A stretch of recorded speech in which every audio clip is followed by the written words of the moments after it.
कहानी की शुरुआत होती है एक नीले आसमान के नीचे फैले गोथम सिटी से। कैमरा एक ऊंची इमारत के कांच की तरफ तेजी से बढ़ता है। अचानक एक जोरदार धमाका होता है और कांच के टुकड़े हवा में बिखर जाते हैं। दो लोग जिन्होंने जोकर का मास्क पहना हुआ है एक जिप लाइन के जरिए दूसरी इमारत पर कूदते हैं। गोथम का ये सन्नाटा अब टूटने वाला है। यह कोई आम चोरी नहीं थी। उधर सड़क के किनारे एक शख्स खड़ा है जिसके हाथ में एक जोकर मास्क है। वहाँ एक वैन रुकती है और वो उसमें बैठ जाता है। वैन के अंदर 3 और लोग हैं। सबने वही डरावने जोकर मास्क पहने हुए हैं। वे आपस में बात कर रहे हैं कि उनका बॉस कौन है। एक लुटेरा कहता है, मैंने सुना है उसे जोकर कहते हैं, वो अजीब है, उसने चेहरे पर पेंट लगाया हुआ है। दूसरा मजाक उड़ाता है, लेकिन उन्हें अंदाजा नहीं है कि जिस शख्स का वो मजाक उड़ा रहे हैं वो शायद उनके बहुत करीब है। वे गोथम नेशनल बैंक में घुसते हैं। गोलियां चलती हैं, लोग जमीन पर गिर जाते हैं, दहशत फैल जाती है। लेकिन ये लुटेरे प्रोफेशनल हैं। हर किसी का एक खास काम है। एक तिजोरी खोल रहा है, एक अलार्म सिस्टम काट रहा है और एक भीड़ को काबू कर रहा है। लेकिन यहाँ एक ट्विस्ट है। हर लुटेरे को एक गुप्त निर्देश दिया गया है, जैसे ही तुम्हारा साथी अपना काम पूरा करे उसे गोली मार दो ताकि तुम्हारा हिस्सा बढ़ जाए। ये जोकर का पहला दांव था। अराजकता की शुरुआत उसने अपनों से ही की थी। जैसे ही अलार्म काटने वाले ने अपना काम खत्म किया उसके साथी ने उसे पीछे से गोली मार दी। जैसे ही तिजोरी खोलने वाले ने दरवाजा खोला उसे भी मार दिया गया। गद्दारी का यह सिलसिला इतना सटीक था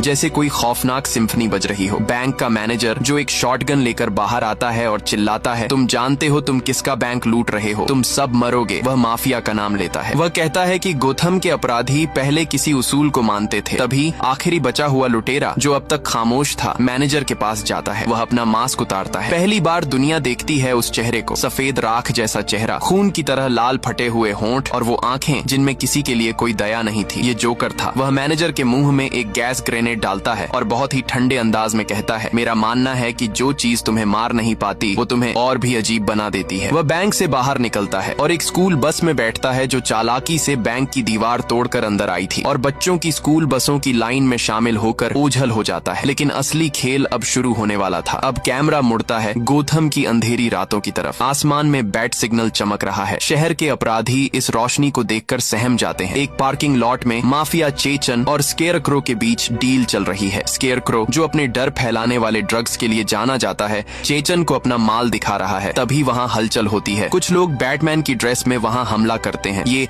नकली बैटमैन है जो ब्रूस वेन से प्रेरित होकर खुद कानून हाथ में ले रहे हैं। स्केयरक्रो हंसता है और अपने कुत्तों को उन पर छोड़ देता है। लेकिन तभी एक असली साया ऊपर से गिरता है। एक ऐसी एंट्री जो रोंगटे खड़े कर देती है। बैटमैन अपनी टैंक जैसी गाड़ी टम्बलर के साथ वहाँ पहुँचता है। वह असली और नकली के बीच का अंतर साफ कर देता है। वह स्केयरक्रो को पकड़ता है, नकली बैटमैन को बचाता है, लेकिन वह खुश नहीं है। वह थका हुआ है। जब एक नकली बैटमैन उससे पूछता है, मुझ में और तुम में क्या फर्क है, तब बैटमैन अपनी गाड़ी में बैठते हुए बस इतना कहता है, I am not wearing hockey pads. Bruce Wayne वापस अपने सीक्रेट बंकर में आता है। उसके शरीर पर जख्मों के निशान हैं, कुत्तों के काटने के निशान, गोलियों के घाव। अल्फ्रेड उसका वफादार साथी उसे टांके लगाता है। यहाँ हमें ब्रूस की इंसानियत और उसकी कमजोरी दिखती है। वह भगवान नहीं है, वह एक मरता हुआ इंसान है जो अपनी हदें पार कर रहा है। उसे समझ आ रहा है कि गोथम को एक नकाबपोश रक्षक से ज्यादा कुछ चाहिए। उसे एक ऐसा चेहरा चाहिए जिसे लोग आदर्श मान सकें, और वह चेहरा है हार्वे डेंट। वह हैंडसम है, निडर है और उसके पास खोने के लिए कुछ नहीं है। हार्वे अदालत में माफियाओं के खिलाफ लड़ रहा है। एक सीन में जब एक अपराधी उस पर कोर्ट के बीच में बंदूक तान देता है, हार्वे बिना डरे उसे मुक्का मारता है और बंदूक छीन लेता है। ब्रूस वेन को हार्वे में गोथम की उम्मीद दिखती है, लेकिन उसे यह भी पता है कि हार्वे रेचल डॉस के साथ रिलेशनशिप में है, वही रेचल जिससे ब्रूस प्यार करता है। अब सीन चेंज होता है और हम देखते हैं शहर के सारे बड़े माफिया, मारोनी, चेचन और बाकी लोग एक वीडियो कॉल पर हैं। उनका सारा पैसा गायब हो चुका है। उनका अकाउंटेंट लाउ सारा पैसा लेकर हांगकांग भाग गया है क्योंकि उसे पता है कि हार्वे डेंट उसे नहीं छोड़ेगा। तभी अंधेरे कोने से एक अजीब सी हंसी सुनाई देती है। जोकर उस मीटिंग में बिना बुलाए आ जाता है। उसकी एंट्री इतनी डरावनी है कि माफिया भी डर जाते हैं। वह एक पेंसिल निकालता है और कहता है, क्या आप एक मैजिक ट्रिक देखना चाहेंगे? वह पेंसिल को टेबल पर गाड़ता है और जब एक गुंडा उसे मारने आता है जोकर उसका सिर टेबल पर पटक कर पेंसिल गायब कर देता है। पूरे कमरे में सन्नाटा छा जाता है। जोकर उन्हें सच बताता है। वह कहता है कि बैटमैन ने उन्हें मजबूर कर दिया है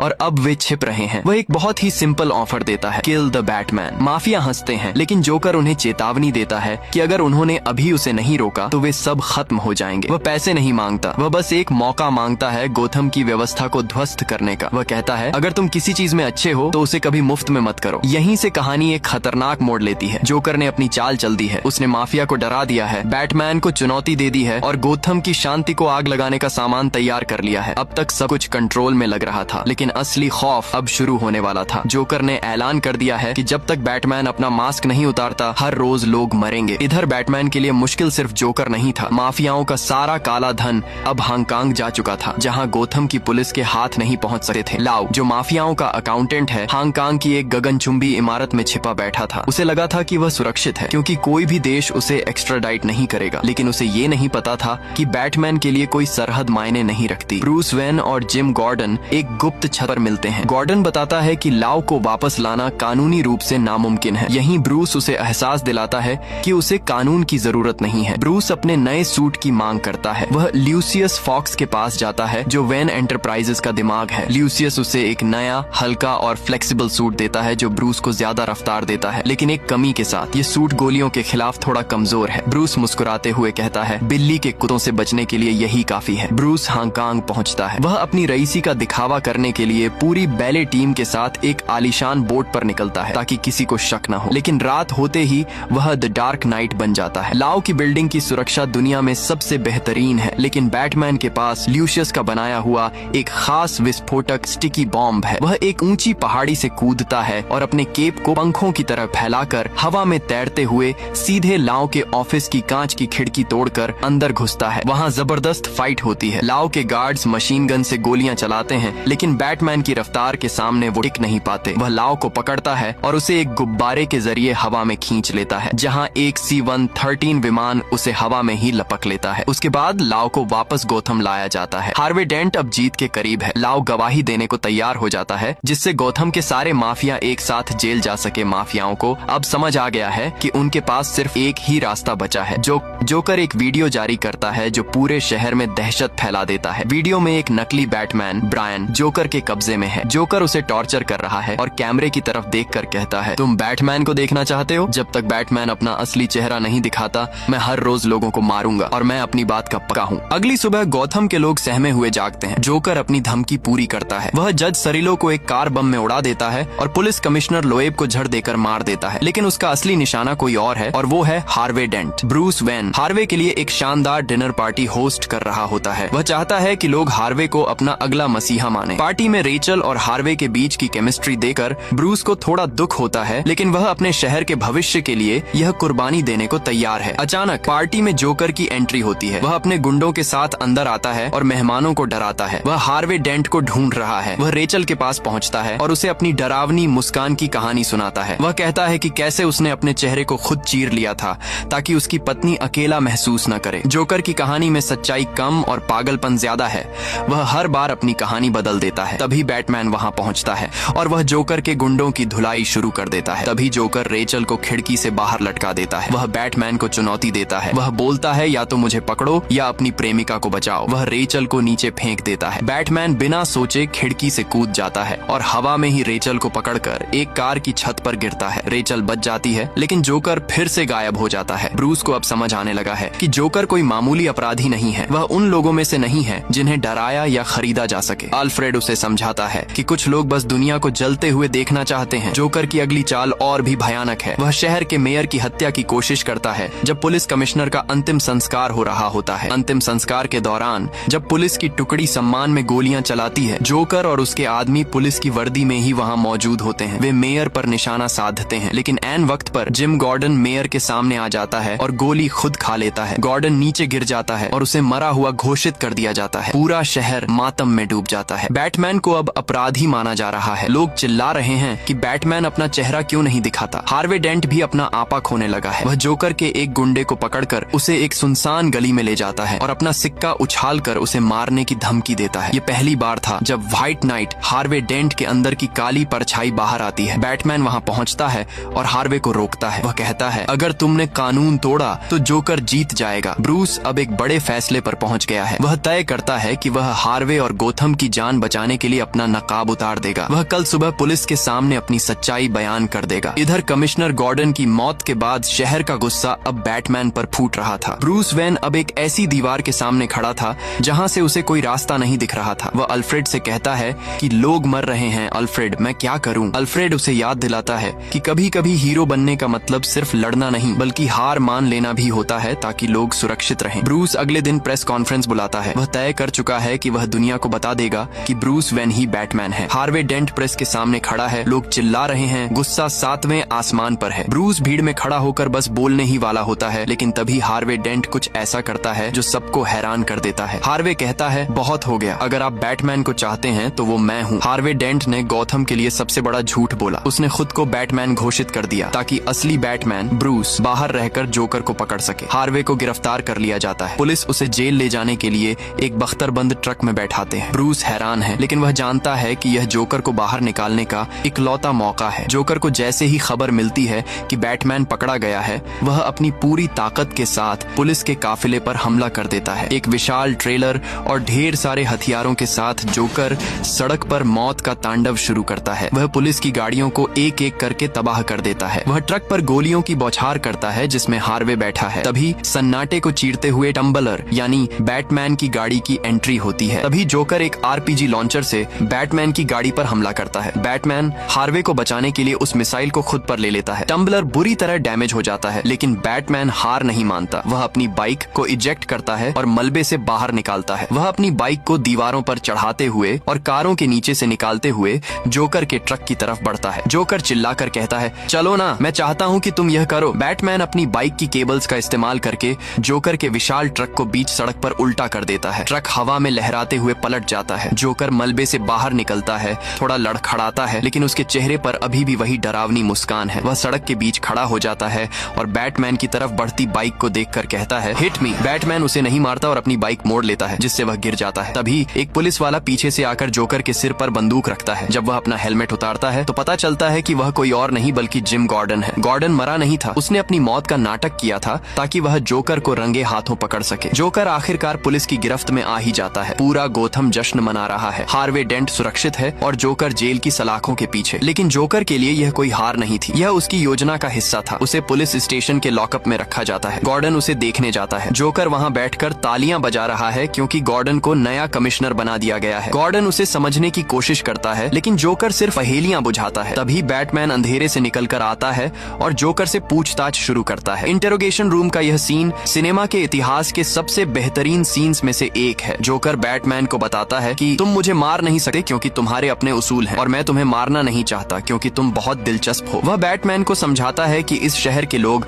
उसे तब तक ही प्यार करेंगे जब तक उन्हें उसकी जरूरत है। जैसे ही काम निकल जाएगा वे उसे एक कुत्ते की तरह बाहर फेंक देंगे। बैटमैन अपना आपा खोने लगता है और जोकर को पीटने लगता है, लेकिन जोकर हंसता है। वह कहता है, तुम्हारे पास मुझे डराने के लिए कुछ नहीं है। फिर वह असली राज खोलता है। वह बताता है कि उसने हार्वे डेंट और रेचल डॉस दोनों को किडनैप कर लिया है और वे दो अलग अलग जगहों पर विस्फोटक के साथ बंधे हुए हैं। और सबसे भयानक बात, बैटमैन के पास इतना कम वक्त है कि वह सिर्फ एक को ही बचा सकता है। जोकर उसे 2 पते देता है। बैटमैन तुरंत रेचल को बचाने के लिए निकलता है और गॉर्डन की टीम हार्वे की तरफ बढ़ती है। बैटमैन अपनी पूरी रफ्तार से उस पते पर पहुंचता है जहां उसे लगता है कि रेचल है, लेकिन जैसे ही वह दरवाजा तोड़कर अंदर घुसता है उसे रेचल नहीं बल्कि हार्वे डेंट मिलता है। जोकर ने पते बदल दिए थे, उसने बैटमैन के साथ दिमागी खेल खेला था। तभी धमाका होता है। बैटमैन हार्वे को खींचकर बाहर निकाल लेता है, लेकिन आग की लपटें हार्वे के आधे चेहरे को झुलसा देती हैं। दूसरी तरफ गॉर्डन समय पर नहीं पहुंच पाता। रेचल जिस इमारत में थी वह पूरी तरह तबाह हो जाती है। रेचल डॉस मर चुकी है। ब्रूस की जिंदगी का इकलौता प्यार और गॉथम की उम्मीद दोनों एक पल में राख हो गए। लेकिन असली तबाही तो अभी शुरू होनी थी। पुलिस स्टेशन के अंदर जोकर ने एक सिपाही को उकसाकर उसे बंधक बनाया और पेट में छिपाए हुए एक मोबाइल बम के जरिए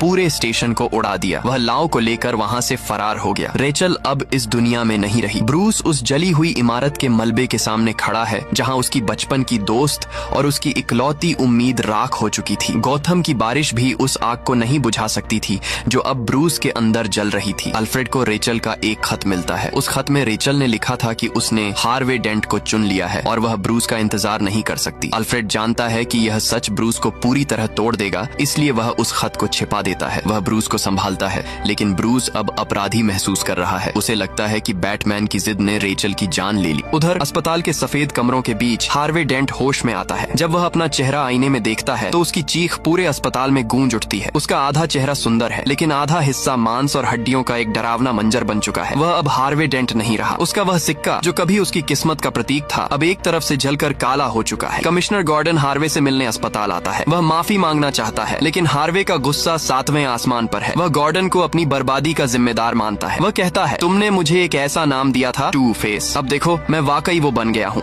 हार्वे अब कानून पर भरोसा खो चुका है। उसे लगता है कि किस्मत ही इकलौता इंसाफ है। इधर जोकर अपना अगला पत्ता खेलता है। वह माफियाओं के पास वापस जाता है। लाओ और माफिया के सारे पैसे एक विशाल गोदाम में ढेर लगे हुए हैं। करोड़ों अरबों डॉलर की नकदी का वह पहाड़ देखकर किसी की भी आंखें चौंधिया जाएं। माफिया खुश है कि उनका पैसा मिल गया, लेकिन जोकर उस नोटों के ढेर पर गैसोलीन छिड़क देता है। वह एक माचिस जलाता है और उस करोड़ों डॉलर की दौलत को आग लगा देता है। माफिया चीखते रह जाते हैं, लेकिन जोकर बस हंसता है। जोकर के लिए पैसा कभी मकसद था ही नहीं। वह साबित करना चाहता था कि यह दुनिया कितनी खोखली है। लेकिन जोकर का असली शिकार तो अस्पताल में था। वह नर्स की वर्दी पहनकर हार्वे डेंट के कमरे में घुसता है। जोकर हार्वे के पास बैठता है और उसे समझाता है कि वह कातिल नहीं है। वह कहता है, क्या मैं तुम्हें एक ऐसा इंसान लगता हूँ जिसके पास कोई प्लान हो? मैं बस एक कुत्ता हूँ जो कारों का पीछा करता है। मुझे पता ही नहीं होगा कि अगर मैं एक को पकड़ लूँ तो क्या करना है। वह हार्वे के दिमाग में ये बात डाल देता है कि रेचल की मौत का असली जिम्मेदार वह नहीं, बल्कि यह भ्रष्ट सिस्टम और पुलिस है। जोकर कहता है कि अराजकता सबसे निष्पक्ष होती है क्योंकि इसमें कोई भेदभाव नहीं होता। वह हार्वे के हाथ में एक लोडेड गन थमा देता है और अपना सिर उसकी नली के सामने रख देता है। वह हार्वे को मौका देता है, या तो उसे मार दो या फिर अराजकता का हिस्सा बन जाओ। हार्वे अपना जला हुआ सिक्का उछालता है। किस्मत जोकर का साथ देती है। जोकर अस्पताल को धमाकों से उड़ा देता है। धुएं और आग के बीच से जोकर एक नर्स की ड्रेस में झूमता हुआ निकलता है, जैसे उसने कोई बहुत बड़ा मजाक किया हो। पीछे अस्पताल मलबे में तब्दील हो जाता है। अब गोथम में एक नया राक्षस पैदा हो चुका था, टू फेस। हार्वे डेंट अब उन सभी लोगों का शिकार करना शुरू करता है जिन्होंने उसे धोखा दिया था। वह उन पुलिस वालों को ढूंढता है जो माफिया के लिए काम कर रहे थे। वह एक बार में जाता है, एक भ्रष्ट अफसर को पकड़ता है और अपना सिक्का उछालता है और बोलता है, heads you live, tails you die. सिक्का गिरता है, टेल आता है। हार्वे बिना पलक झपकाए उसे गोली मार देता है। शहर में अब पूरी तरह अफरा तफरी मच चुकी है। जोकर टीवी पर लाइव आता है और गोथम के लोगों को धमकी देता है कि अगर वो शहर छोड़कर नहीं गए तो वे सब मारे जाएंगे। वह कहता है कि शहर के पुल और सुरंगें अब सुरक्षित नहीं हैं। लोग पागलों की तरह शहर से भागने की कोशिश कर रहे हैं। बैटमैन को अब अपनी हदें पार करनी पड़ती हैं। वह ल्यूशियस फॉक्स की मदद से गोथम के हर मोबाइल फोन को एक सर्विलांस डिवाइस में बदल देता है। यह एक ऐसी तकनीक है जो किसी की भी प्राइवेसी को खत्म कर सकती है। ल्यूशियस इस बात से दुखी है। वह कहता है कि यह अनैतिक है, लेकिन बैटमैन कहता है कि जोकर को पकड़ने के लिए मुझे यह करना ही होगा। गोथम की नदी के बीचों बीच दो विशाल जहाज फंसे हुए थे। सन्नाटा इतना गहरा था कि लहरों की आवाज भी किसी चीख जैसी लग रही थी। एक जहाज पर आम शहरी थे, परिवार, बच्चे और मासूम लोग। दूसरे जहाज पर गोथम के सबसे खतरनाक अपराधी और कैदी थे। जोकर की आवाज उन दोनों जहाजों के लाउड स्पीकर पर गूंजती है। वह कहता है, आज रात तुम सब एक खेल का हिस्सा हो। दोनों जहाजों के डेक पर एक रिमोट रखा है। वह रिमोट दूसरे जहाज में लगे एक बम का है। अगर तुम 12 बजे से पहले दूसरे जहाज को डिस्ट्रॉय कर देते हो तो मैं तुम्हें आजाद कर दूंगा, लेकिन अगर किसी ने बटन नहीं दबाया तो मैं दोनों शिप्स को डिस्ट्रॉय कर दूंगा। वह साबित करना चाहता था कि मौत के डर से अच्छा इंसान भी जानवर बन जाता है। उधर हार्वे डेंट कमिश्नर गॉर्डन के परिवार को किडनैप कर लेता है। वह उन्हें उसी जगह ले जाता है जहां रेचल की मौत हुई थी। हार्वे का इंसाफ अब अपनी चरम सीमा पर था। इधर जोकर ने इंसानी फितरत पर दांव खेला था। उसे यकीन था कि अपनी जान बचाने के लिए सभ्य लोग उन कैदियों को मार देंगे और कैदी अपनी जान बचाने के लिए आम लोगों को। आम लोगों वाले जहाज पर बहस शुरू हो जाती है। एक आदमी चिल्लाता है, वे लोग अपराधी हैं, उन्होंने अपनी सजा खुद चुनी है, हमें उनके लिए क्यों मरना चाहिए। लोग वोटिंग करते हैं। डर उनके चेहरों पर साफ दिख रहा था। उधर कैदियों वाले जहाज पर सन्नाटा था। वहाँ के गार्ड्स डरे हुए थे। तभी एक विशालकाय कैदी जिसका शरीर टैटू से भरा था आगे बढ़ता है। वह गार्ड के पास जाता है और कहता है, मुझे वो रिमोट दो। गार्ड कांपते हाथों से उसे रिमोट थमा देता है। सबको लगता है कि अब वो कैदी दूसरे जहाज को डिस्ट्रॉय कर देगा, लेकिन उस कैदी ने रिमोट को शिप की विंडो से बाहर समुद्र में फेंक दिया। वह साबित करता है कि जिसे दुनिया राक्षस समझती है उसके अंदर भी एक आत्मा बाकी है। दूसरी तरफ आम नागरिकों के जहाज पर एक बुजुर्ग शख्स रिमोट उठाता है। उसके हाथ कांप रहे हैं। वह विंडो से बाहर दूसरे शिप को देखता है। वह बटन दबाने ही वाला होता है, लेकिन उसकी अंतरात्मा उसे रोक देती है। वह हार मान लेता है और रिमोट वापस रख देता है। जोकर का यह प्रयोग फेल हो रहा था। उसने सोचा था कि लोग एक दूसरे को मार डालेंगे, लेकिन गोथम के लोगों ने मरने को चुना, हत्या करने को नहीं। लेकिन जोकर के पास अभी भी एक मास्टर प्लान था। उधर बैटमैन गोथम की एक अधूरी बनी इमारत में पहुंचता है। ल्यूशियस फॉक्स की बनाई सोनार टेक्नोलॉजी के जरिए वह पूरी बिल्डिंग का 3D मैप देख सकता है। उसे पता चलता है कि जोकर ने वहां बंधकों को रखा है, लेकिन यहाँ एक और चालाकी थी। जोकर ने बंधकों को जोकर मास्क पहना दिया था और अपने गुंडों को डॉक्टर की ड्रेस पहना दी थी। पुलिस की स्वाट टीम जैसे ही अंदर घुसती है, वे गलती से उन निर्दोष बंधकों को ही अपराधी समझकर मारने वाले होते हैं। बैटमैन को अब अपनी ही पुलिस से फाइट करना होगा ताकि वह बेगुनाहों को बचा सके। वह अपनी केप की मदद से उस बिल्डिंग के विंडो से अंदर घुसता है। स्वाट टीम को विंडो से बाहर खींचता है और बंधकों को सुरक्षित करता है। वह एक साए की तरह काम कर रहा था। वह पुलिस को भी बचा रहा था और अपराधियों को भी खत्म कर रहा था। अंत में वह जोकर तक पहुंच ही जाता है। जोकर एक कुत्ते के साथ वहां बैठा है और उसे देखकर मुस्कुराता है। जोकर उस पर हमला करता है। दोनों के बीच जबरदस्त फाइट होती है। जोकर बैटमैन को नीचे गिरा देता है और उसे पीटने लगता है। वह कहता है, तुमने सोचा था कि तुम इस शहर को बचा लोगे? देखो इन जहाजों को, अब 12 बजने वाले हैं और आतिशबाजी शुरू होने वाली है। 12 बजते हैं। जोकर अपना रिमोट दबाता है लेकिन कुछ नहीं होता। दोनों जहाज सुरक्षित थे। जोकर का चेहरा उतर जाता है। बैटमैन उसे उठाकर इमारत के किनारे से नीचे फेंक देता है, लेकिन अंतिम समय में बैटमैन उसे अपनी केबल से होल्ड कर लेता है। जोकर हवा में उल्टा लटका हुआ है और पागलों की तरह हंस रहा है। वह कहता है, तुम वाकई महान हो, तुम मुझे मार नहीं सकते और मैं तुम्हें मारना नहीं चाहता। हम यह खेल हमेशा के लिए खेल सकते हैं। बैटमैन कहता है कि शहर ने साबित कर दिया है कि वह अच्छाई पर भरोसा करता है, लेकिन जोकर अपनी बिगेस्ट विन का खुलासा करता है। वह कहता है, मैंने गोथम की आत्मा को भ्रष्ट करने के लिए तुम्हें नहीं चुना था, मैंने हार्वे डेंट को चुना था। उसे पता था कि अगर उसे मारना आसान है तो उसे मनाना और भी आसान है। जोकर बताता है कि हार्वे डेंट अब एक कातिल बन चुका है और वह गॉर्डन के परिवार को मारना चाहता है। बैटमैन को एहसास होता है कि जोकर जीत चुका है। भले ही वह एक बिल्डिंग के छत से लटका हुआ है, अब तक सब कुछ जोकर के हिसाब से चल रहा था, लेकिन असली डर अभी बाकी था। बैटमैन जोकर को पुलिस के हवाले करके हार्वे डेंट की तलाश में निकलता है। जिम गॉर्डन वहाँ घुटनों के बल बैठा है। उसकी आंखों में आंसू हैं और उसके सामने है वह इंसान जिसे उसने कभी अपना सबसे भरोसेमंद दोस्त माना था। हार्वे चिल्लाता है, तुमने मुझसे झूठ बोला गॉर्डन, तुमने कहा था कि हम सुरक्षित हैं, तुमने कहा था कि सब ठीक हो जाएगा, पर कुछ नहीं हुआ और तुम लोगों ने मेरी रेचल को छीन लिया। इतना कहकर हार्वे ने गार्डन के बेटे के सिर पर बंदूक तान दिया। तभी अंधेरे से बैटमैन की आवाज आती है। वह धीरे धीरे सामने आता है। हार्वे अपनी बंदूक बैटमैन की तरफ घुमा देता है। बैटमैन उसे समझाने की कोशिश करता है, हार्वे, जो तुम्हारे साथ हुआ वह नाइंसाफी थी, लेकिन मासूमों को मारना उसका जवाब नहीं है। हार्वे हंसता है और कहता है, दुनिया बेदर्द है बैटमैन, और इस बेदर्द दुनिया में निष्पक्ष होने का सिर्फ एक ही रास्ता है, किस्मत। वह अपना जला हुआ सिक्का निकालता है। वह कहता है कि आज रात 3 लोगों की किस्मत का फैसला होगा। हार्वे सिक्का उछालता है, सिक्का गिरता है। वह जली हुई तरफ टेल्स पर रुकता है। हार्वे बिना सोचे बैटमैन के पेट में गोली मार देता है। बैटमैन जमीन पर गिर जाता है। अब बारी खुद हार्वे की थी। वह फिर से सिक्का उछालता है। इस बार साफ हिस्सा हेड्स आता है। हार्वे खुद को कुछ नहीं करता और अंत में वह गॉर्डन के बेटे की तरफ घूम जाता है। गॉर्डन चीखता है, नहीं, उसे जाने दो, मुझे मार दो। हार्वे कहता है कि रेचल की जान गई क्योंकि जोकर ने उसे चुना, अब तुम्हारे बेटे की जान जाएगी क्योंकि किस्मत उसे चुनेगी। जैसे ही हार्वे सिक्का उछालने के लिए हवा में हाथ बढ़ाता है, बैटमैन अपनी बची हुई पूरी ताकत इकट्ठा करके हार्वे को इमारत के किनारे से धक्का देता है। दोनों कई फीट नीचे गिरते हैं। गार्डन भागकर अपने बेटे के पास जाता है और उसे गले लगा लेता है। उसका बेटा सेफ था, लेकिन नीचे हार्वे डेंट मर चुका था। गॉर्डन नीचे उतरता है और बैटमैन के पास पहुंचता है, जो बुरी तरह घायल है। वे दोनों हार्वे की लाश को देखते हैं। गॉर्डन कहता है, जोकर जीत गया, उसने शहर के सबसे अच्छे इंसान को हमारे जैसा बना दिया। जब लोगों को पता चलेगा कि हार्वे एक कातिल था तो वे हार मान लेंगे। हमारे सारे केस, सारी गिरफ्तारियां सब खत्म हो जाएंगे। जोकर ने गोथम की उम्मीद ही मार दी। बैटमैन धीरे से उठा। वह जानता है कि गोथम को एक मसीहा की जरूरत है। वह गॉर्डन की तरफ देखता है और एक ऐसा फैसला लेता है जो कोई और नहीं ले सकता था। वह कहता है, नहीं, जोकर नहीं जीत सकता। शहर को हार्वे डेंट पर अपना भरोसा रखने की जरूरत है। गॉर्डन पूछता है, लेकिन सच का क्या? बैटमैन जवाब देता है, कभी कभी सच काफी नहीं होता, कभी कभी लोगों को उससे ज्यादा की जरूरत होती है। बैटमैन फैसला करता है कि वह हार्वे के किए गए सारे खून अपने सिर ले लेगा। वह दुनिया को बताएगा कि बैटमैन ने